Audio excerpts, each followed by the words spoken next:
Dr. Jaishankar, for being here with us today. Uh, it's always a pleasure to have a conversation around building bridges and what Indiaspora and the diaspora has done, over the years, both as an organization and as a community, is actually build bridges. And as you see, boundless horizons, from what can emerge from this relationship. So again, thank you for being here with us. Let me begin by asking you. You spent a lot of time in the U.S. yourself. You're ambassador there, and you understand the dynamic of the diaspora, and you've also engaged from both sides. So when you go to the U.S., really, what do you do? Meet the diaspora. What do you enjoy doing in the U.S., which you only do? No, but look, I went to the U.S. the first time early 80s, and I don't know how many of you from India would have been there that early, and it was very different. I mean, you didn't have that many Indians. Even the Indians who were there were not necessarily, had the positions and the I would say the skill sets which made them as prominent as they have now become. So in that sense, our own branding in American eyes was very different then, and the community itself was relatively, they were in certain narrow pockets doing a few things. So it's actually been a sea change, and so when you ask me what do I do when I go there, I mean a lot of it is really catch up with friends. And I mean, the US is the US. There are some things in the US which are very peculiarly American. I mean, you don't get it anywhere else, including, I mean, it could be American food. It's, I mean, there are a lot of things. Don't get me going there. No, thank you. It's just wanted to kickstart that before we get into, more serious stuff, because, there's so much going on in the world, Minister, nowadays. And, you've talked about, a fast-changing, disruptive world, so many things happening. So how do you see, the world? I know you've just come back and you're meeting so many people around the world. And before we go deeper into the diaspora, your view on the world today, and really what's on top of your mind? Well, look,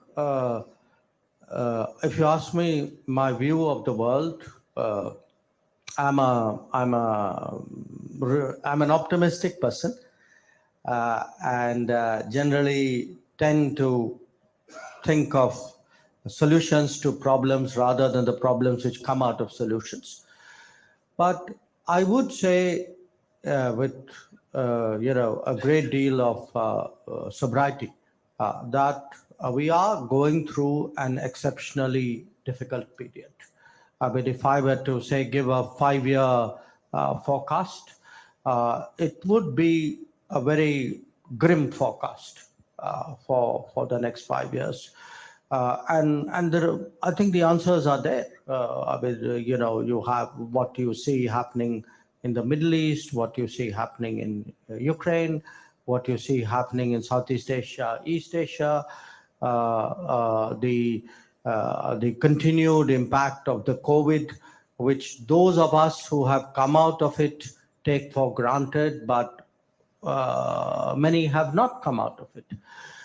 Then, the kind of economic challenges which you see in the world, you see more and more countries struggling, their trade is getting difficult, facing foreign exchange shortages.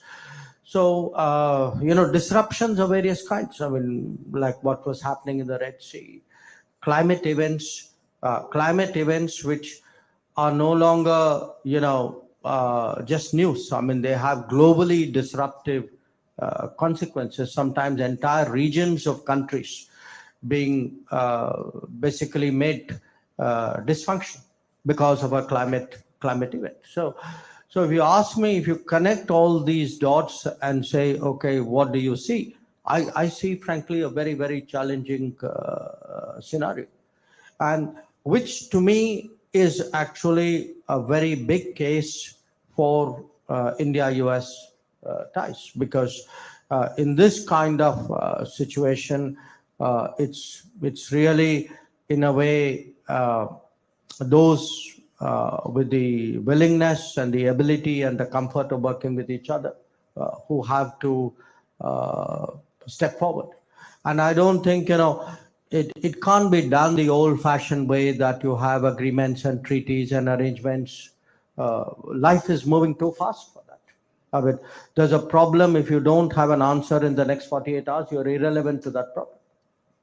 And that impact is coming on business, everything, because geopolitics, economics, technology choices, sure. all are interlinked, right? I mean, in a way, I mean, that too is, by the way, I mean, I didn't mention that, but that too, I think, is part of the more complicated world, which is, I mean, technology actually has eroded so many lines, the domestic line and the external line, the efficiency line and the privacy line, in a way. So there's a kind of a flip side to everything. And I would say, in fact, that kind of world, the intensity of it, how deep it gets into our lives, the speed of it, I think all of which actually makes for a very different case, really, for relationships. So when I'm now saying this as an Indian, and I'm sure somebody in the US or in any other country is doing an equivalent calculation. I think today it's necessary to go back to the drawing board and to look at different relationships and say, okay, in this very tough scenario, with these, as I say, climate challenges, technology challenges, economic dependency challenges, the globalization, the pluses and minuses of it. How do you rework every relationship to get the optimum out of it? And there will be a kind of a rebalancing of relationships. I mean, there will be some which will suddenly become much more important, some which will become more worrisome, some where, you start to look at it with completely fresh eyes. So all of that is taking place. So this year, as you know, Minister, 60% of the world has had elections, but I come from the U.S. There's one more small one to happen in about 3 months. So what is your take in general with the U.S. elections, and how is India prepared for it and to deal with a new administration? Well, what is my take on elections? We like elections in this country. We're holding them permanently. So we've just been through one. And by and large, I mean, our elections are a real, in many ways, a test of the candidate, of the public, of the system. And we continuously pass those tests. So, in that sense, this is a country where you will always see people supportive of democratic processes all over the world. In terms of US elections, we generally don't comment on other people's elections because we also hope others don't comment on ours. But as I said, look, the American system will throw up its verdict. And I'm not saying this just as a formality, but if you look over the last 20 odd years, maybe a little bit more, for us, we have every confidence that we will be able to work with the President of the United States, whoever he or she will be. Good. Thank you. So in that regard, moving from that to the impact report we are just launching today, you've been in the U.S., you've lived in the U.S., and some of your relatives are in the U.S., and they're part of the diaspora. So how do you view the Indian diaspora and its role with the U.S.-India relationship? How have you seen, like you said, when you first went, there were hardly anyone. Now there are 5.1 million. How do you see the evolution of that and the evolution of the US-India relationship?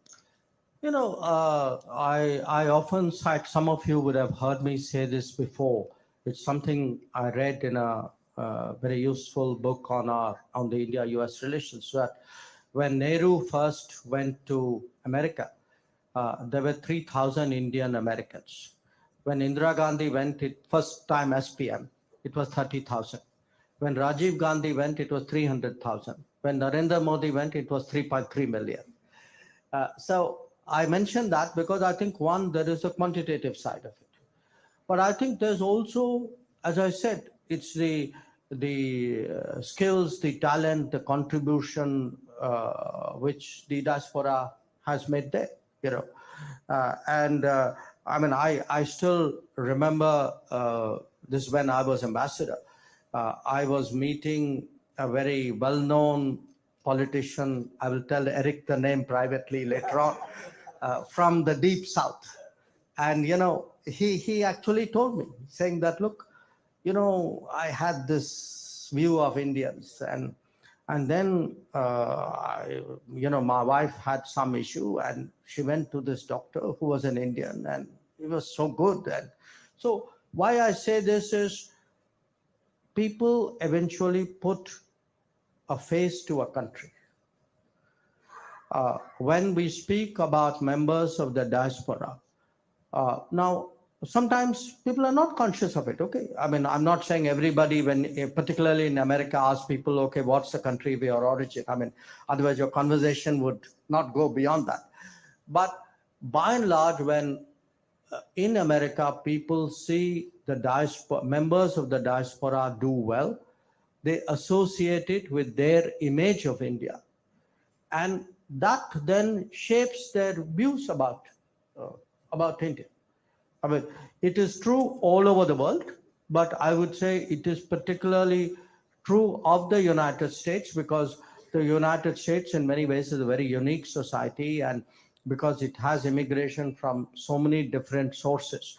It has a way of using its immigration flows to also create a kind of a foreign policy metrics. And I think in that, the diaspora for us has been a very positive factor.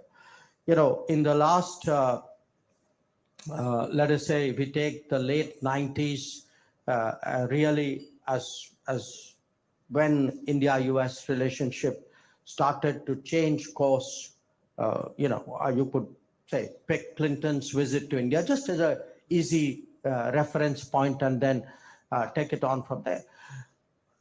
No question, it's, you know, the geopolitics, you know, end of the Cold War, all of that mattered.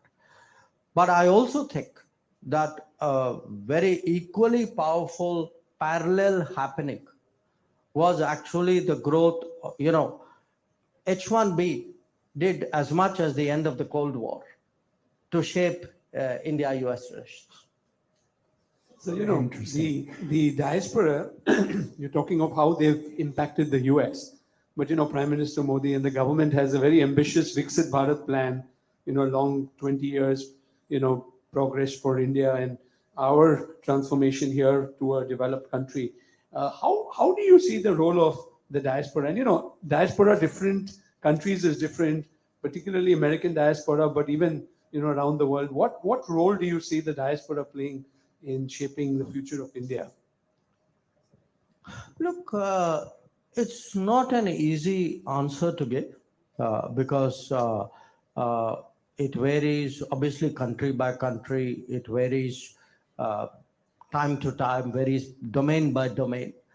You know, again, if I were to do a sort of a broad comparison of diasporas in America, you know, and that's a little presumptuous of me because you people are the diaspora. But what is perhaps a little bit unique about the Indian diaspora? I mean, let's compare it to every other significant ethnic group which came into the United States. I don't think any other major diaspora flow kept as deep a connect with the land of origin as the Indian did. I mean, if you were definitely, we're not even talking of the Irish and the Italians. It was a different era, But if you take, let us say, a lot of the other diaspora flows were people who left their country in adverse political circumstances, people who left it in difficult economic circumstances.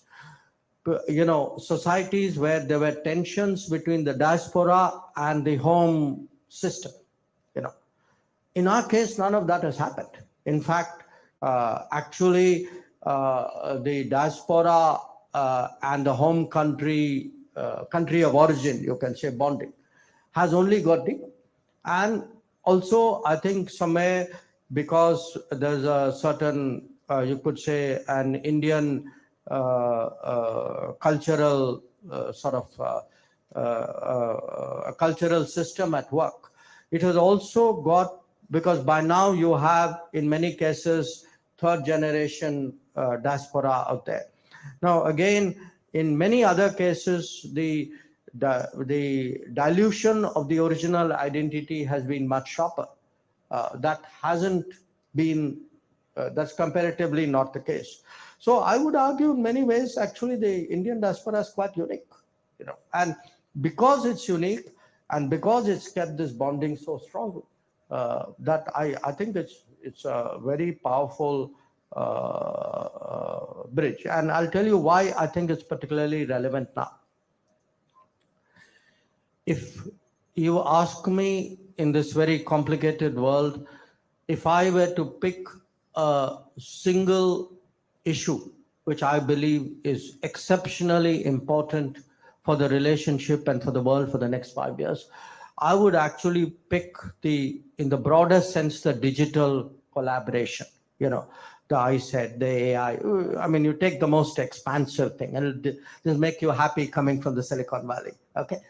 But the fact is, what will be the connect there? The connect there is actually going to be a very human connect.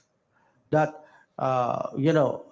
ironically, AI is actually going to require very trusted human relationships for AI collaborations actually to advance internationally. So I would argue that actually, perhaps more than ever before, today the Indian diaspora can create that level of comfort and trust in very, very critical areas, which I think has the ability to propel our relationship to the next level. That is very true, because a lot of chief ministers from states are coming to the US. Recently, we hosted Telangana chief minister. A couple of weeks, we're hosting the Tamil Nadu chief minister. And we can see that connect between those states and the diaspora from those states, especially in AI and these ways. That's a good point. Also, I think the young, generation, right? Especially the diaspora, next gen, or you've talked of, many generations. Like I am a product of a third gen who came back to India and, based here. But towards that, I think a lot of the next gen and young gen are, in a way, a little disconnected, right? Because they're trying to figure out how to engage deeper. I mean, there was a discussion of dual citizenship and things like that. Are all of these anything like that can attract and bring a large part of the diaspora to connect deeper with India? Look, my own sense is, I'm not saying the dual citizenship issue is irrelevant. It's far more complicated because, this part of the world has a different history. It's not realistic to transpose, let us say, the American template out here. So my sense is that we have to really figure out, as in many other areas, an answer which is relevant to our own circumstance. I would be more focused on the effectiveness and the efficiency of the answer rather than the formality of it. So if I can find ways by which the diaspora can work, travel, operate, relate more easily. That to me would be much more important, rather than saying, okay, because, do understand the moment in this, the moment you get into citizenship, a lot of other things come with it, I would, for example, we would have concerns about what our citizens may be doing in the service of another country. So now when you have a dual citizenship, that raises a very fundamental issue. So I don't think it's as simple as that, make it easy and give dual citizenship. But I take the basic point, which is that the diaspora will want, and I think legitimately will expect that, as our relationship, India and US, gets closer, that it becomes much easier for them. That the bridge should become broader, easier, smoother, faster. That I get that.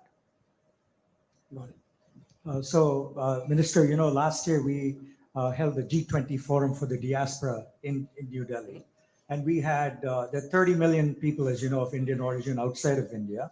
And we had 300 leaders from 26 countries come to Delhi. We had a wall of flags to represent different countries. And next year, we're announcing the Indiaspora Forum for Good, where we want to convene 500 leaders of the diaspora coming together. So as India kind of is marching on the path to 100 years of being an independent country, what can the diaspora do to help India in its journey? I feel there's a lot which can be done, because if you look today at the goals and objectives, in a way, the challenges, because that's what you are addressing, a lot of it has to do with, in a sense, upgrading skills and talent in India. If one looks, you look at the recent budget, for example, the core, a central element of it was really how do we enhance the skills pool, expand the talent base of this country. And there's no single answer to it. It's not like you create a skills machine. Some of it is education, some of it is corporate, some of it is exchanges. So what I think where the diaspora actually can make a very valuable contribution, as we are all moving into a more digital age, is really that bond which I see actually as the increasingly central bond between India and the United States, the digital connect between that. To the extent in various areas they can contribute to the strengthening of that, it would help. Now, I give you an example. In the last few years, this country, after years of neglect, has decided to rectify its shortcomings in the field of semiconductors and the associated areas.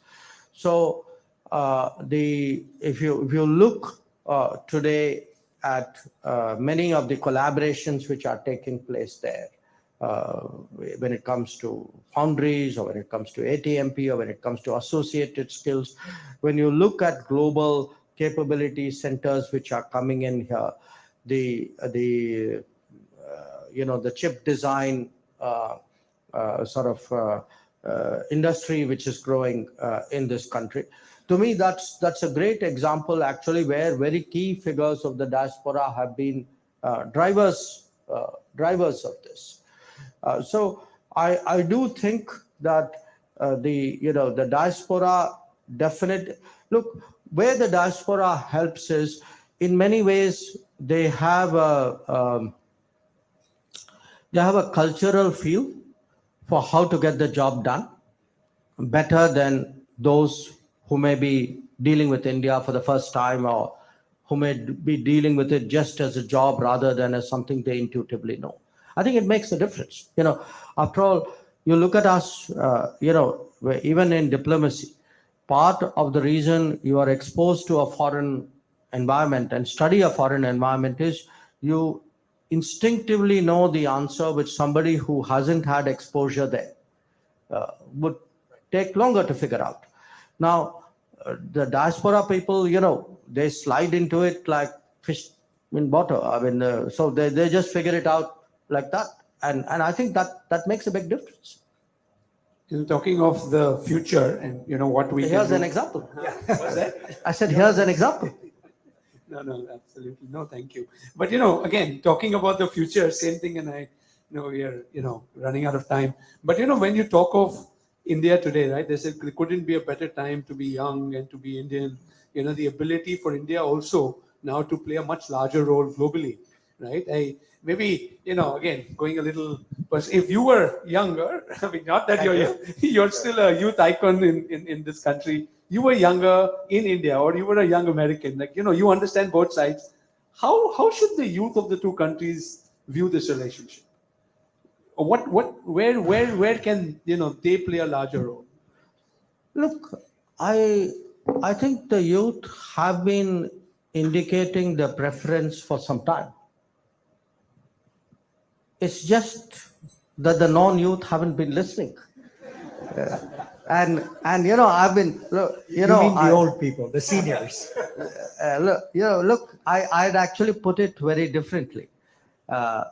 Some time ago, when I was first involved in writing a book, one of my points was that there is a official foreign policy kind of formulation, strategizing.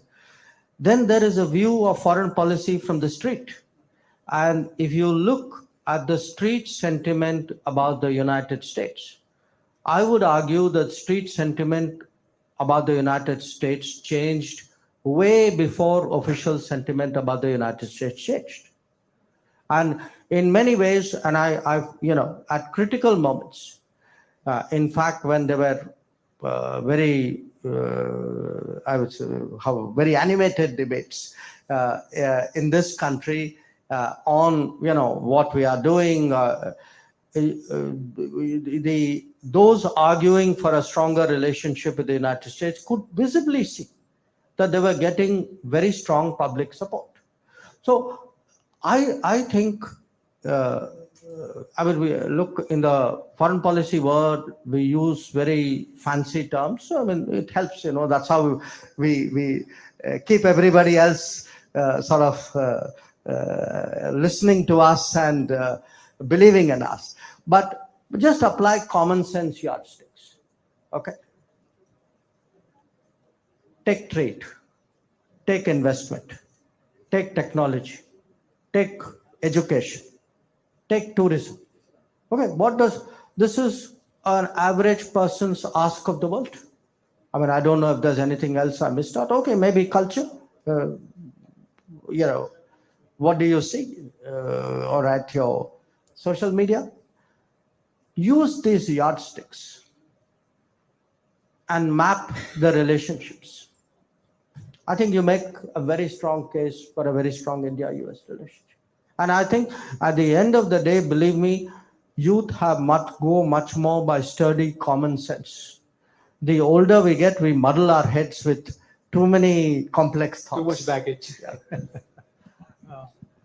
On that note, Minister, we have to close the session. Thank you so much for being here, and we're going to launch the report. May I invite the Ambassador, Eric Arcetti Neeraj, to please join us. Thank you. Yeah, may I request Ambassador Neeraj